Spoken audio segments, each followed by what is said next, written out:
Hi, I'm Warren. I'm Ben. I'm Virgil. Today we're talking about etouffee. It's a Creole dish that's made in New Orleans. Etouffee is made with the crawfish, which you see here, which is a native of New Orleans.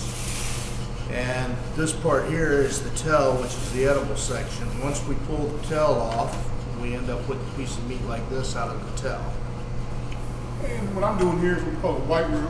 Now, the roux process is very important to the etouffee, the jambalaya, and the gumbo process, and giving it a nice bold flavor and seasoning. Doing the white roux first. White roux is equal parts of flour, equal parts of oil.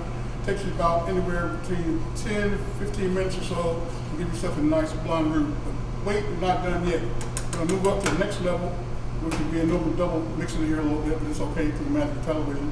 We're moving to the blonde roux. Now, the blonde roux is the next step up from the white roux, which gives you the nice blonde color, but it takes a little longer. It takes anywhere from 15 to 20 minutes on this one.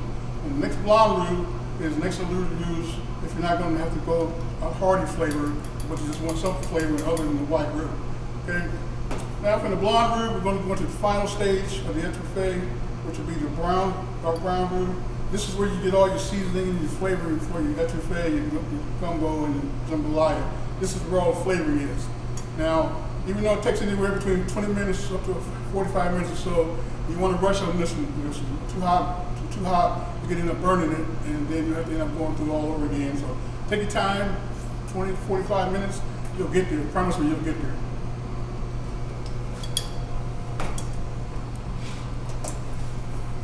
And the final dish we put together, the beautiful roux, dark roux, and the crawfish, along with the Holy Trinity that they use down in New Orleans, their mirepoix, if you will, of celery, onion, and green pepper sauteed nicely. We come up with the crawfish etouffee. It's a smothered or braised stew.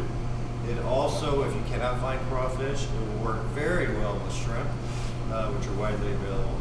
And highly recommend. Please serve it with some rice, the traditional way, and maybe a little green onion garnish.